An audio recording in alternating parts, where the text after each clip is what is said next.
Bueno, pues buenas tardes, profesora Elena. Hoy mis compañeros y yo le vamos a explicar algo muy fundamental que es la célula y sus diferentes organelos. El grupo está conformado por Alejandro Caicedo, María Paz Murillo, Jennifer López, Andrés García y yo, Gabriela Arenas.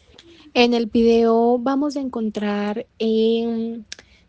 cómo es la estructura de la célula, su evolución, su historia y por último vamos a mencionar sus organelos como el núcleo, mitocondrias o retículo endoplasmático y claramente las funciones que cumple cada uno y por qué son importantes. Así que sin más preámbulo, la invito a ver este video sobre la célula y el pequeño universo que llevamos dentro. Ahora me gustaría hablar de la historia de la célula, hablando un poquito ya de más manera general, iniciando con Robert Hooke, que en 1665 fue el primero en usar el término de célula, observando en un microscopio con cortes de corcho tejido vegetal muerto. De esta manera, Anton van Leeuwenhoek en 1674 a 1683 ya empezó a usar microscopios más potentes construidos por él mismo, ya pudiendo observar células vivas a las cuales él llamó animalculos, para que después Matthias Schleiden en 1838, que fue un botánico alemán, propuso que todas las plantas están formadas por células. Y de esta manera, en 1839, Theodor Schwann, que es un zoólogo alemán, afirmó que los animales también están formados por células, creando de esta manera la primera versión de teoría celular, que las plantas están formadas por células y los animales también. De esta manera, Rudolf Virchow en 1865, que fue un médico alemán, agregó una idea llamada omnis cellula es célula, que significa que todas las células provienen de otra célula. De esta manera, la historia de la célula tiene tres teorías celulares, las cuales son todos los seres vivos están formados por células, segunda que la célula es la unidad estructural y funcional de los seres vivos y que toda célula proviene de otra célula. Finalmente, en cuanto a su origen, pues este surgió por invaginaciones de la membrana plasmática en células primitivas, generando pues un sistema interno de membranas. En importancia evolutiva tenemos que pues este permitió compartimentalizar procesos celulares, aumentar la eficiencia en la síntesis y transporte de moléculas. Este también fue esencial para la especialización celular en organismos multicelulares y pues el retículo endoplasmático rugoso evolucionó para sintetizar y modificar proteínas, mientras que pues el retículo endoplasmático liso evolucionó para producir lípidos, detoxificar y almacenar calcio, predominando pues en órganos como el hígado, glándulas suprarrenales y los músculos. Diferencias entre las células eucariotas y células procariotas. En cuanto al núcleo, las células eucariotas tienen un núcleo definido y está rodeado por una membrana nuclear, mientras que en las células procariotas no tienen un núcleo definido y el ADN está libre en el citoplasma o también en el nucleoide. En cuanto al ADN, en las células eucariotas es lineal y está contenido en el núcleo, mientras que en las células procariotas es circular y está ubicado en el nucleoide. En la organización interna de las células eucariotas, estas van a tener organelos membranosos y las células procariotas no tienen organelos membranosos. La reproducción en las células eucariotas va a ser principalmente por mitosis y por meiosis, y en las células procariotas se van a reproducir por fisión binaria o también se le llama división simple. La pared celular en las células eucariotas está presente en plantas, hongos y algunos protistas, mientras que en las células procariotas está presente en la mayoría. Los ribosomas en las células eucariotas van a contener ribosomas 80S, que son más grandes y tienen más complejos, mientras que en las células procariotas tienen ribosomas de 70S y pues van a ser más pequeños y más simples.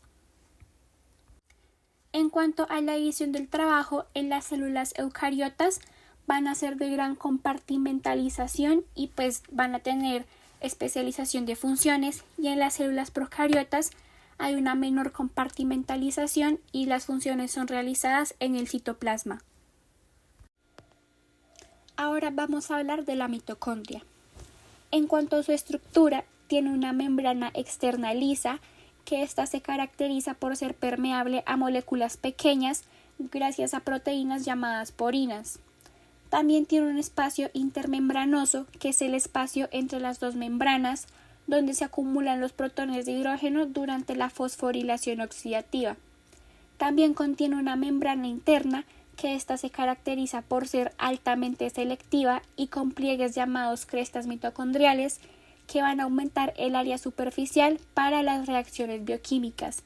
Y por último tiene una matriz mitocondrial, que ésta contiene enzimas, el ADN mitocondrial, los ribosomas 70S y otras moléculas que son necesarias para el metabolismo.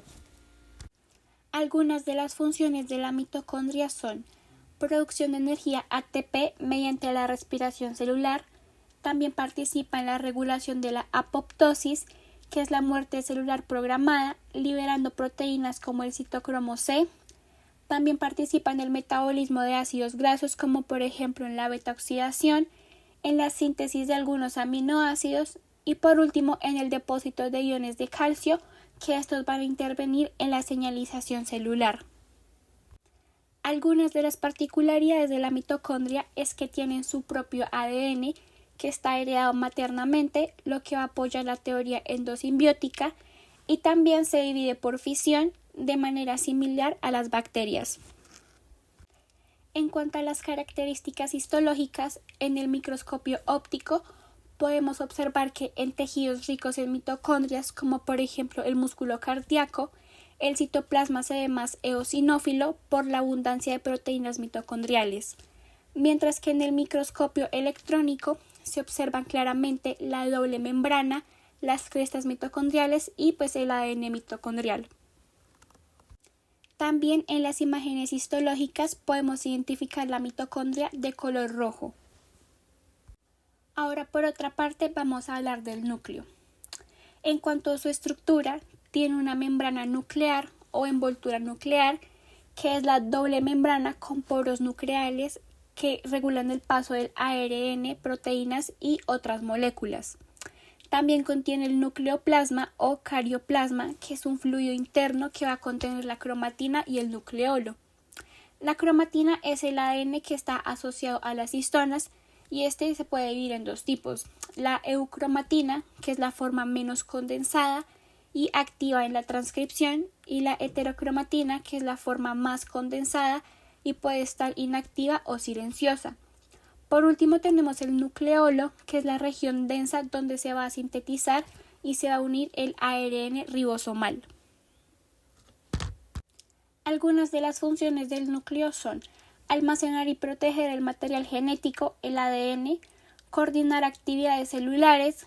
También participa en la regulación de la expresión génica, ya que el núcleo controla los genes que se van a activar o se van a silenciar. También participa en la formación de los ribosomas, ya que el núcleo produce el ARN ribosomal y este se va a unir a las unidades ribosómicas.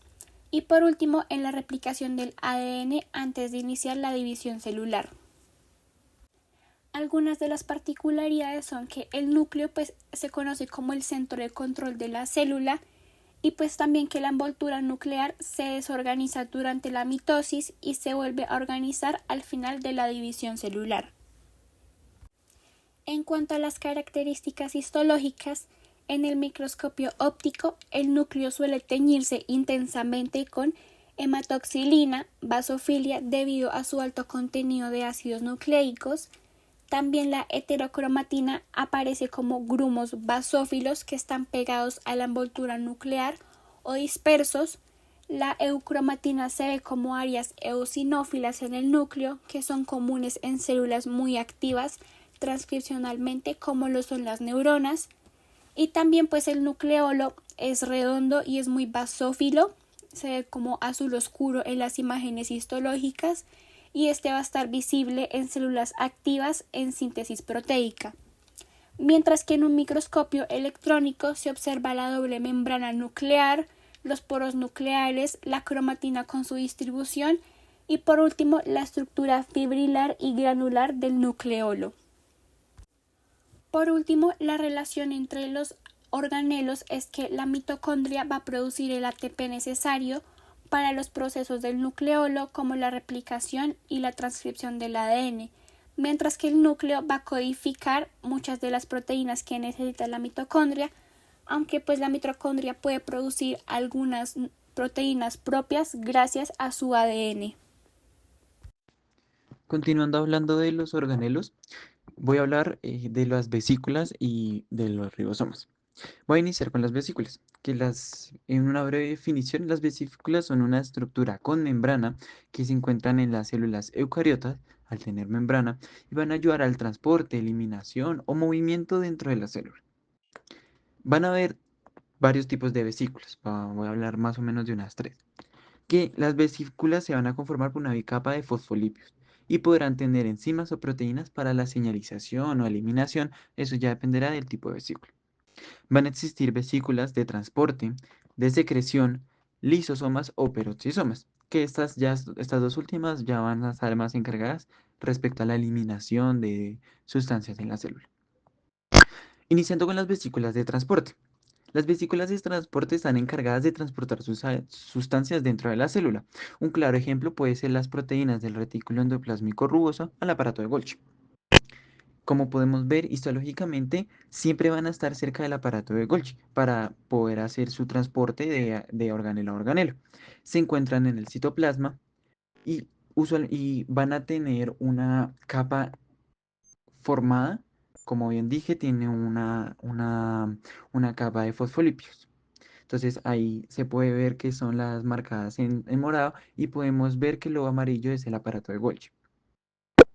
Siguiendo con las vesículas de secreción, estas vesículas están encargadas de transportar sustancias al medio externo de la célula, como sacar las proteínas del aparato de Golgi a algún lugar. Entonces, un ejemplo puede ser, ya tenemos la proteína bien hecha y esa proteína va a ir a X lugar. Ya estas vesículas de secreción son las encargadas de llevar estas proteínas a la medio de afuera. Estas también van a tener una membrana y se van a encontrar cerca del aparato de Golgi en el citoplasma y cerca también de la membrana plasmática. Como podemos ver aquí histológicamente, va a estar cerca de los bordes, va a ser ya mucho más grande que las vesículas de transporte, las vamos a ver grises y cerca también al aparato de Golgi.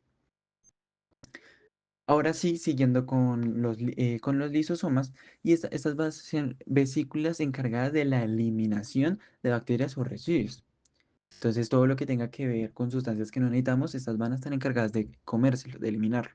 Estos lisosomas van a tener enzimas digestivas. ¿Para qué? Pues para hacer esa acción de fagocitosis. Son organelos que van a originar del aparato de Golgi. Se van a encontrar, van a tener una membrana y van a encontrarse en el citoplasma.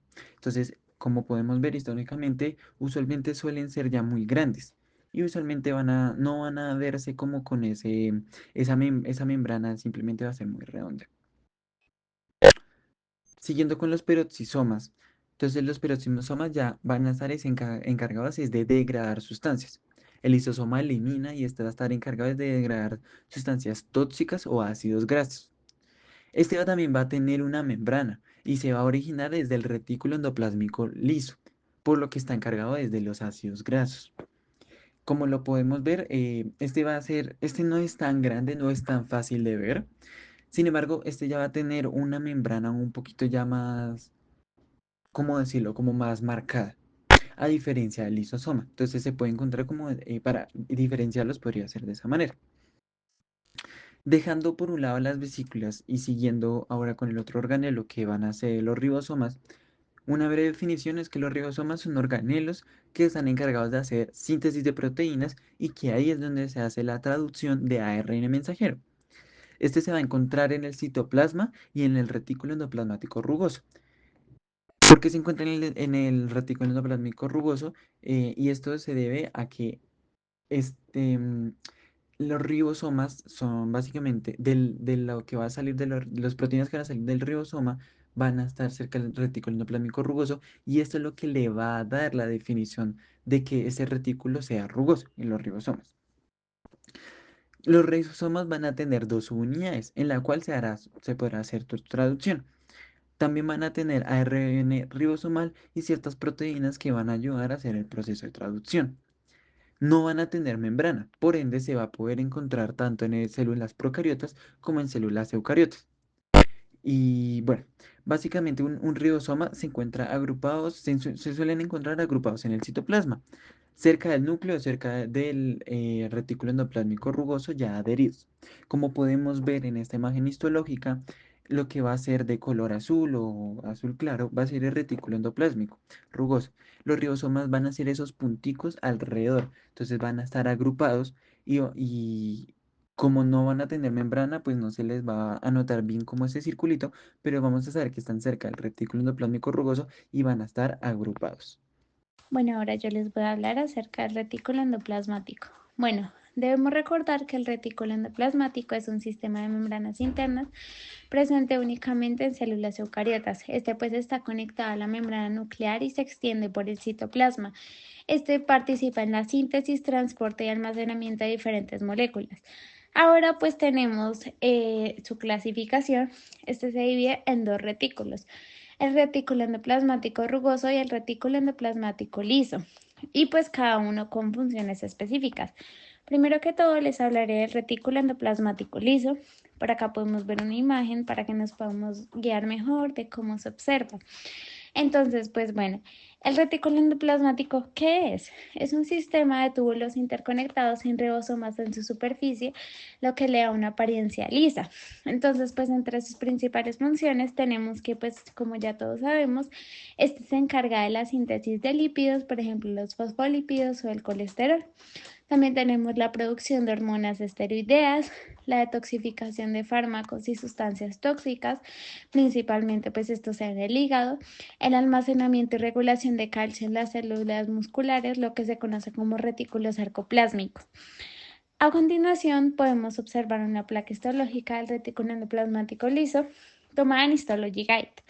¿Cómo podemos identificarlo? Acá en la imagen podemos observar como unas regiones que podemos observarlo como en color ciano o agua marina.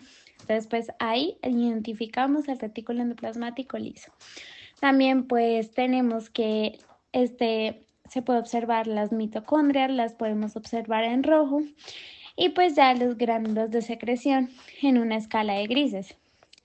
Entonces, pues bueno, ahora vamos a pasar con el retículo endoplasmático rugoso.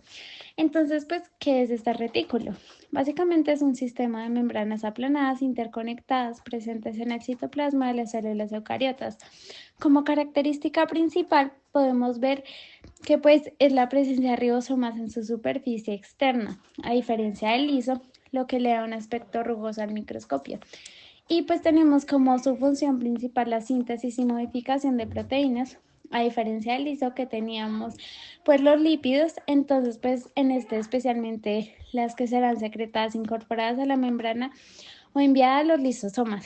Este está conectado de forma continua con la membrana nuclear, facilitando el transporte de proteínas. Igual que con el liso tenemos una placa histológica, acá donde podemos observarlo.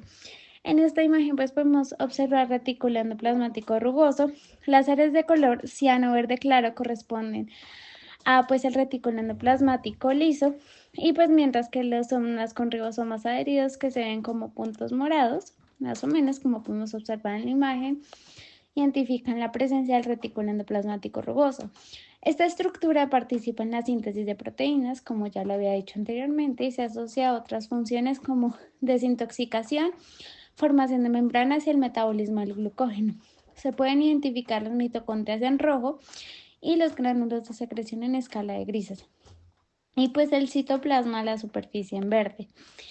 Y pues bueno, acá pues podemos observar un pequeño cuadro en el cual podemos observar las diferencias. Entonces pues bueno, entonces, como podemos observar en el retículo endoplasmático rugoso, pues tiene ribosomas presentes en su superficie, mientras que en el liso no las hay. En la forma del retículo endoplasmático rugoso son sacos aplanados, y pues del liso en forma como tubular. En las funciones, en la principal función tenemos que en el retículo endoplasmático rugoso pues síntesis y modificación de proteínas, y pues que en el liso tenemos los lípidos. Y pues como ejemplo de célula, en el rugoso tenemos células secretoras y en el liso tenemos las células hepáticas, glándulas suprarrenales. Y pues la relación con el núcleo es que pues en el rugoso es continuo con la membrana nuclear, Y en el liso pues tenemos que puede estar asociado pero no directamente continuo. Bueno, vamos a hablar sobre el aparato de Golgi y la membrana plasmática. Bueno, principalmente el aparato de Golgi es un organelo u estructura que se encuentra en la célula y es la encargada de modificar, empacar y enviar proteínas y lípidos a su destino dentro o fuera de la célula. Este está compuesto por unas cisternas, tiene unas caras cis que está cerca del retículo endoplasmático, sea el rugoso o sea el liso, y una cara trans, que es por donde salen las sustancias. Su función está dividida por pasos. El primer paso es cuando las proteínas y los lípidos llegan desde el retículo endoplasmático rugoso y liso al aparato de Golgi por la cara cis. Luego, dentro del aparato de Golgi se modifican químicamente.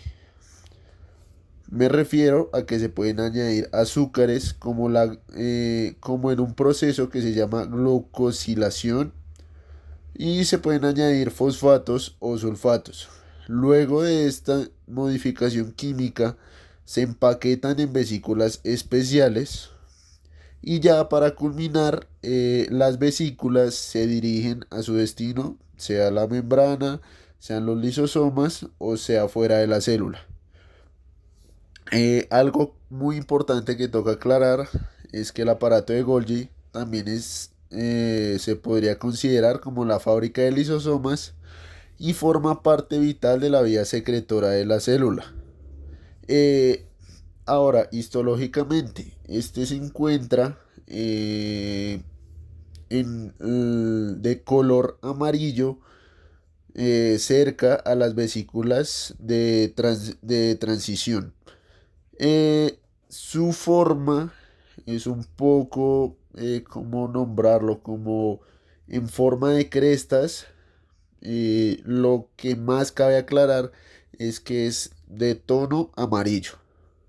Ahora, en cuanto a la membrana plasmática, podemos determinar a la membrana plasmática como la frontera o la barrera protectora de la célula, marcando el límite del tamaño de la célula. Principalmente se le llama barrera porque protege y además regula la entrada y salida de las sustancias, moléculas y demás partículas dentro y fuera de la célula, incluyendo que permite la comunicación con las demás células y con el entorno. Su composición es que esta está formada por una capa de fosfolípidos. Cada fosfolípido tiene una cabeza hidrofílica, que significa que relativamente ama el agua. Y las dos colas hidrofóbicas, pues que es todo lo contrario a lo hidrofílico, pues que repele, detesta, entre comillas, el agua. Tiene proteínas integrales, que son las que atraviesan la membrana, que permiten el cruce de iones, de partículas, el ingreso de sustancias, moléculas dentro de la célula, mediante diferentes tipos de transporte, como es el transporte activo, el transporte pasivo, en donde cada uno activo significa que requiere de ATP. ¿Por qué? Porque es en contra del gradiente de concentración. El transporte pasivo es el que es a favor del gradiente de concentración. Es decir, no requiere de ATP para ingresar las moléculas o sacar las moléculas. Y tiene proteínas periféricas, las cuales, pues como su nombre lo dice, están pegadas a la periferia. Y estas son las encargadas de realizar los receptores de las señales nerviosas. También existe dentro de la membrana el colesterol, que le da la estabilidad junto con los glucolípidos y glucoproteínas que permiten el reconocimiento celular. Algunas de sus funciones principales, como lo decía, ¿no? Lo nombré anteriormente, es que regula el paso de iones, nutrientes y desechos mediante difusión simple o facilitada y transporte activo, endocitosis y exocitosis.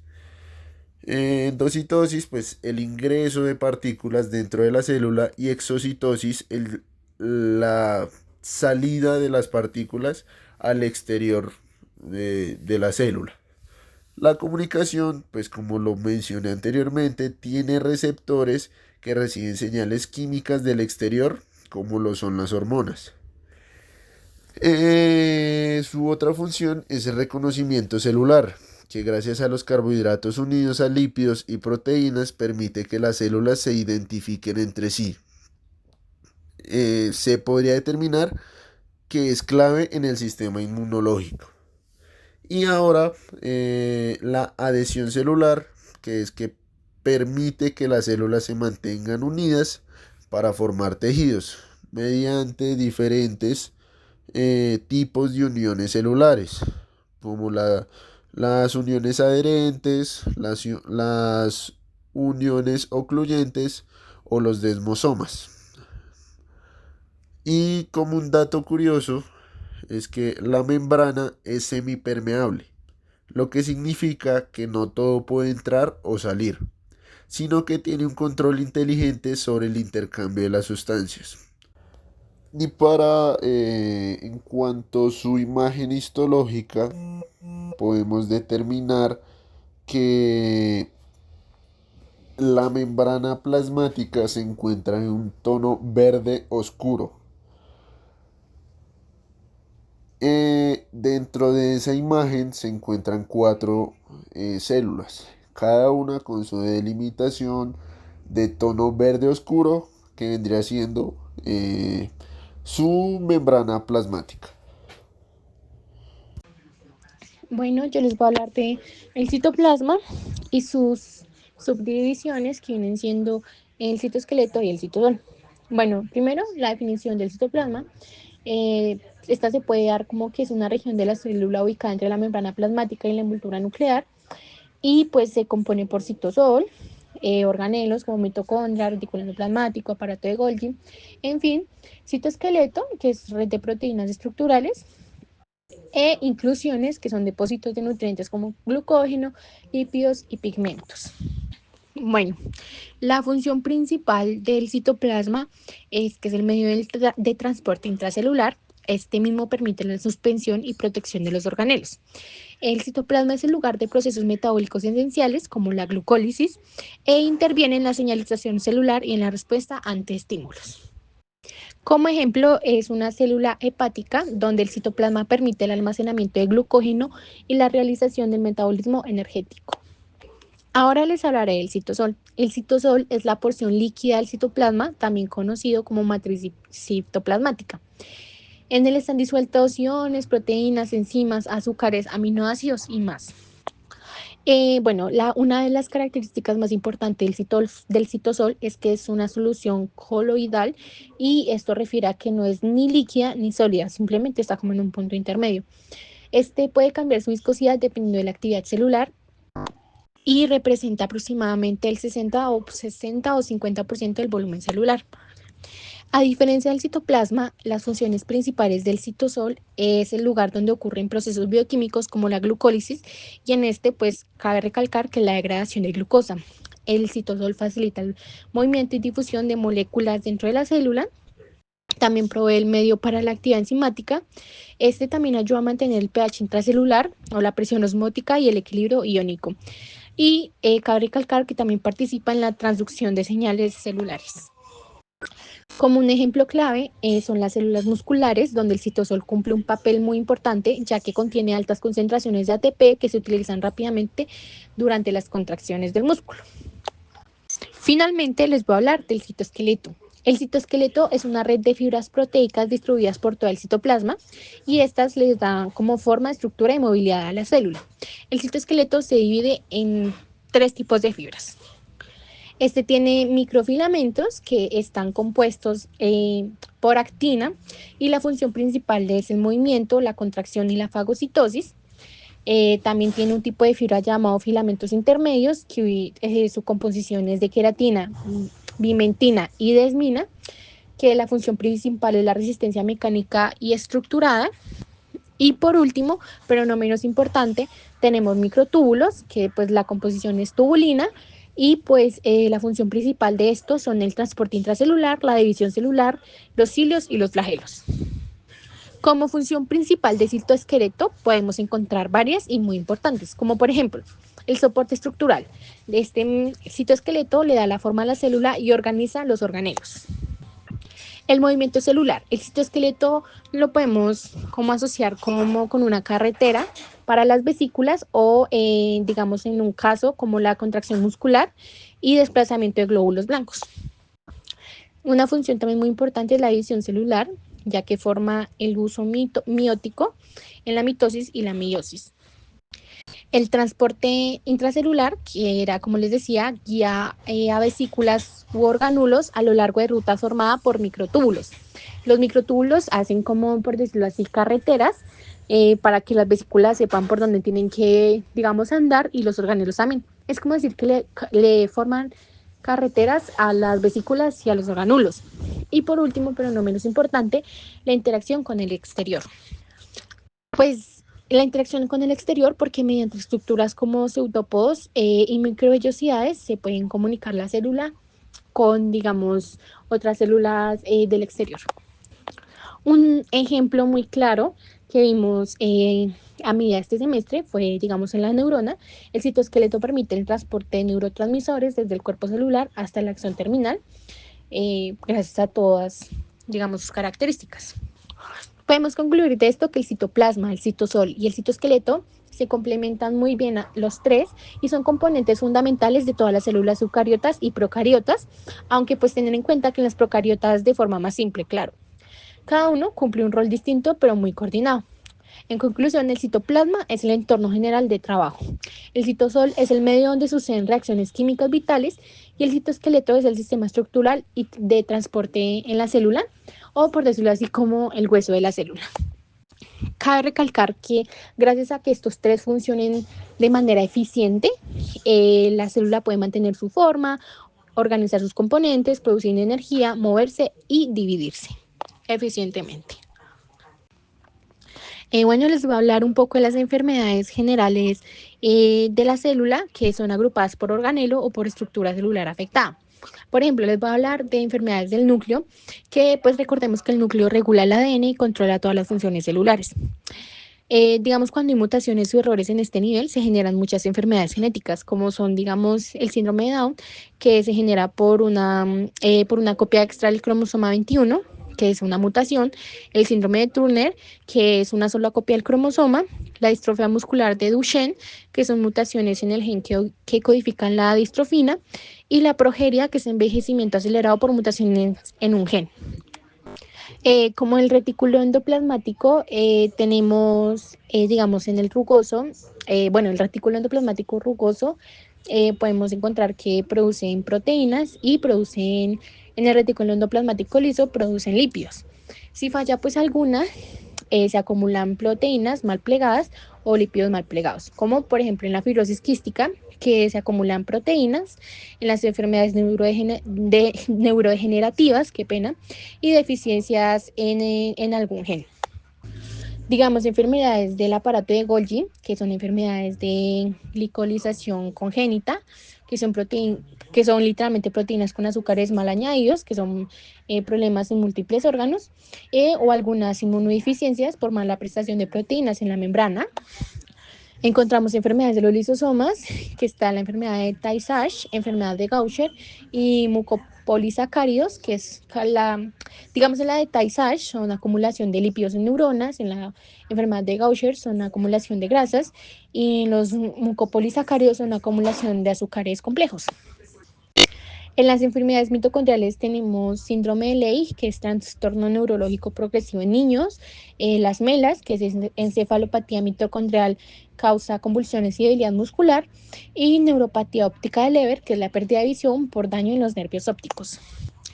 Cuando hay error en el citoesqueleto podemos encontrar síndromes de Cartagener, que son defectos en cilios y flagelos que dan problemas respiratorios, el cáncer, que son cambios en microtúbulos que pueden provocar división celular descontrolada, y la esclerosis lateral amiotrófica, que es mal transportada anoxal por problemas en microtúbulos. Y ya. Como estas encontramos muchas más y en muchos más organelos, aunque no los vamos a tocar como a detalle. En conclusión, podemos decir que las enfermedades celulares pueden surgir por fallos en cualquier parte de la célula, desde el núcleo hasta el citoesqueleto. Estas fallas pues claramente afectan a la salud del organismo entero y pueden provocar enfermedades genéticas degenerativas, metabólicas o cancerosas. Bueno, y ahora algunos datos curiosos sobre la célula. Bueno, principalmente podemos decir que el cuerpo está formado por más células bacterianas que humanas. Se estima que en el cuerpo humano se encuentren cerca de 30 billones de células humanas, pero alberga más de 39 millones de bacterias, especialmente en el intestino. Otros datos curiosos sería que la célula más grande del cuerpo humano es el óvulo, debido a que tiene un diámetro de unos 0,1 milímetros, lo suficiente para que se pueda ver a simple vista. Otro sería que la célula más pequeña del cuerpo humano es el espermatozoide. Aunque es muy pequeña, su estructura es muy compleja y está optimizada para nadar y penetrar el óvulo. El cuerpo crea millones de células cada segundo. Cada segundo se producen alrededor de 25 millones de células nuevas. El ADN de una célula estirado medirá casi 2 metros.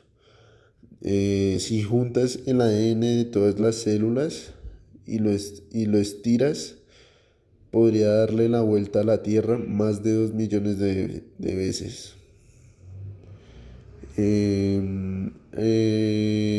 Algunas células pueden vivir fuera del cuerpo. Las células ELA, derivadas de Henrietta Lacks en 1951, aún siguen vivas y se usan en investigación científica por todo el mundo. Y hay organismos de una sola célula que pueden vivir más de 100 años. Algunos amebas o bacterias extremófilas sobreviven en condiciones brutales y pueden vivir décadas o siglos congelados o en entornos extremos.